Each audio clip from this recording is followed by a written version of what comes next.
Tanks, tanks, tanks. All boys want are tanks and the Normandy beaches. In today's video I'll be discussing some of the German tanks I wish were implemented in Battlefield 5, making a list of my top 5. Let me know down in the comments which tanks you'd want to see in Battlefield 5 and which is your favorite or most hated right now. And I won't be mentioning any captured Allied tanks which were put into German services, such as the Shermans, because I don't think they'd really fit into this list.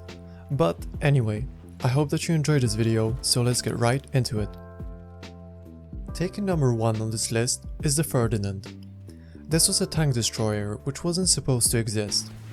And I say that because it was built on the chassis of a Tiger prototype designed by Ferdinand Porsche, which ended up not being approved fit for military service due to issues such as the engine struggling to work under the pressure of the tank's weight and breaking down or catching fire easily. Although Porsche was an ambitious man who has been showing his creativity by bringing many innovative designs to the German military and public, he overestimated his own project's potential, as he wanted to create a new tank for the Reich by thinking outside the box. The Tiger prototype included 2 gasoline diesel engines, which would power 2 electric engines, which would then turn the propeller that were responsible for the rotation on the track wheels. However, with poor testing results, the vehicle design was turned down for the alternative Henschel model, known as today's iconic Tiger 1. You might be asking yourself, what does this have to do with the Ferdinand? Well, Porsche being an ambitious man, he decided to mass produce over 90 chassis for the Tiger prototype design, as he was confident nothing would go wrong, similarly to me at the beginning of 2020. This meant a lot of steel, money, resources, as well as manpower has been wasted on production of chassis that would never be used. So the 2 options left for Porsche were to scrap the chassis, dismantle and melt them down, or, yep, that's right, add even more weight to the chassis by throwing on more armor that would mount an 88mm puck gun. Now, I'm not saying that Porsche was a stupid man by any means. However, I do think that his pride was hurt as an innovator, so to redeem himself, he wanted to improve the original design and create something for the war effort that would mount a heavy gun and be a long-range beast. One of the reasons for this were the shortcomings of the invasion in France, where the lightly armed panzers struggled against the heavier variants of the Char B1 French heavy tanks. Unfortunately, the elephant he created became the laughingstock and ideal example of how not to build tanks.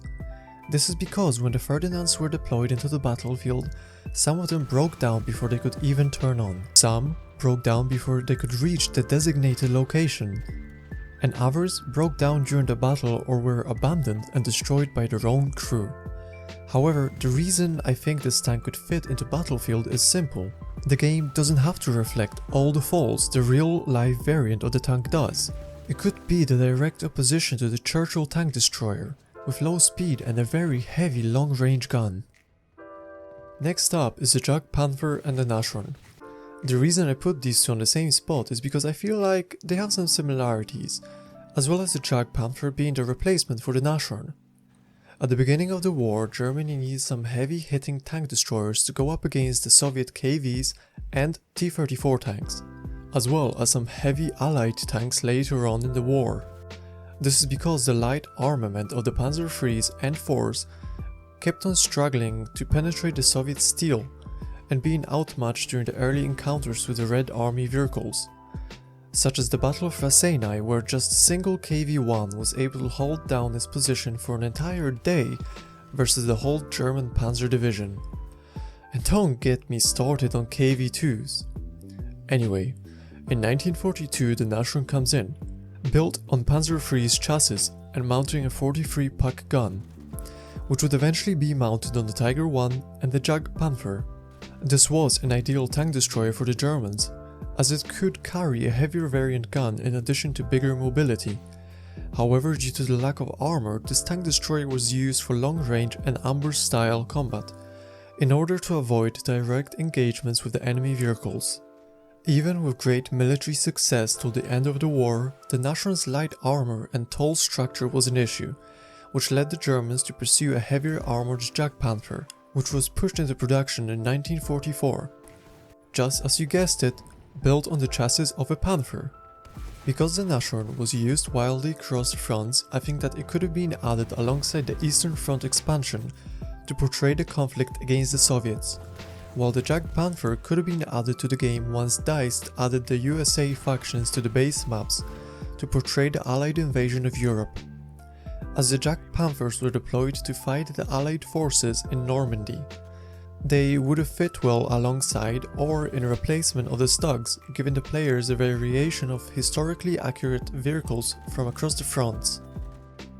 Number 3 on the list is the Panther, the Fat Cat. As I've mentioned earlier, the problem Germany faced were heavily armored Soviet and Allied tanks, and as the war progressed, the Panther was designed to be a fast and mobile heavy-medium tank, with high horsepower to weight ratio compared to its predecessors like the Tiger I. It was designed so that it could both dish out damage as well as take punishment in return.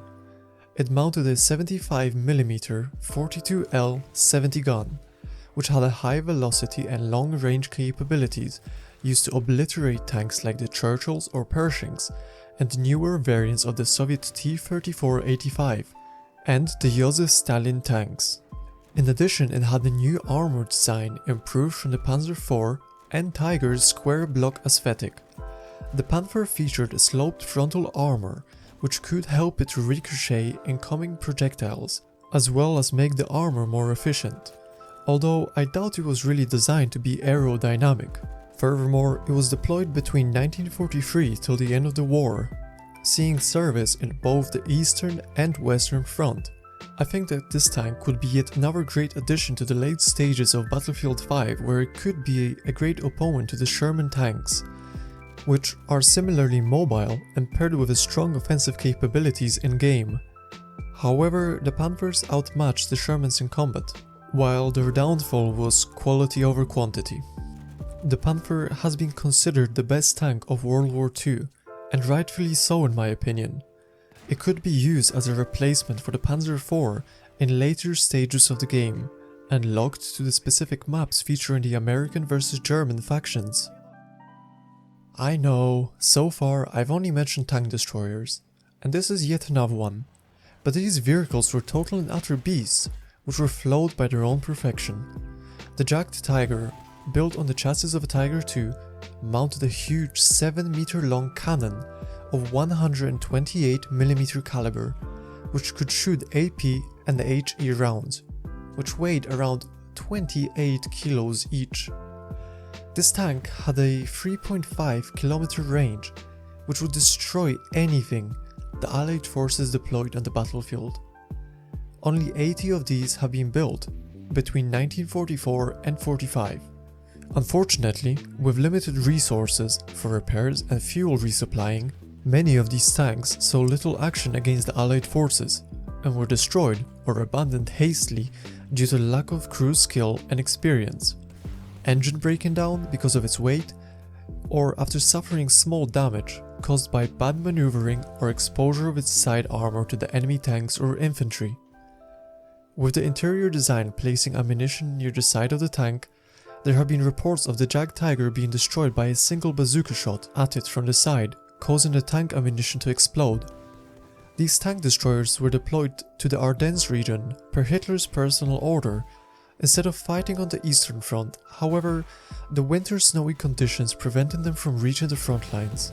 They did later on see success against the recaptured by the Allies Maginot Line bunkers and Sherman tanks in the French region. And I feel like the Jagged Tiger model could have been implemented into Battlefield 5 as a squad point column vehicle replacing the Storm Tiger during the USA invasion of Europe maps like Province, with the biggest similarity between the two tanks would be their size and large guns.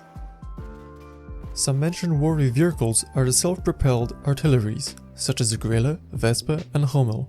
Honestly, I'm glad they've never been implemented into Battlefield 5, as I think they would have been overpowered and they'd trigger people way more than the tanks and planes already do. But essentially, they'd be great at bombardment of key objectives from out of distance to the infantry range. Recently, Temporal has posted some unreleased vehicles, And they did include the self-propelled artilleries, but going by World of Tanks experience, believe me, you don't want them in Battlefield. And now, taking the final spot is the King Tiger. This was the heavier tank which was designed to replace and phase out Tiger 1s, with heavier and sloping armor, similarly to the Panther. Only 492 of these have been built near the end of the war, seeing its first action after the Allied forces invaded Normandy. And they were nearly indestructible by most of the things thrown at them, and in certain cases, the American tank destroyers couldn't penetrate the Tiger's armor, only forcing the crew to abandon the tanks by damaging or destroying essential components like the tracks, turret rings, or main gun in many cases. However, their biggest vulnerability was the Allied Air Force bombing them to hell from above. A funny fact about the King Tiger is its name, as it originates from a misinterpretation or rather mistranslation of the original name for this tank, being the Königstiger, which was a German phrase for Bengal tiger.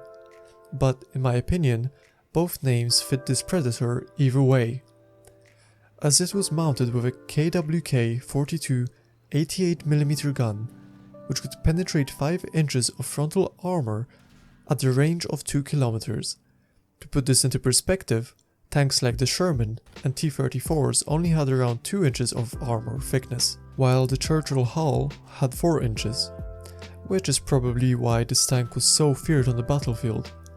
And they say size doesn't matter. I think that the King Tiger would have definitely been an awesome addition to the battlefield, and it could have been released to replace the Tiger 1 in the Eastern Front theater, as I'm sure it would have seen some heavy hitting opponents.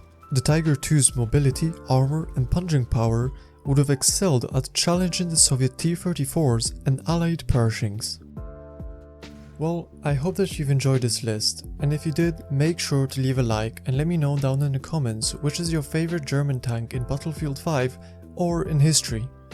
Also, consider subscribing to my channel, as I regularly upload weekly videos with quality content for you, so don't miss out today.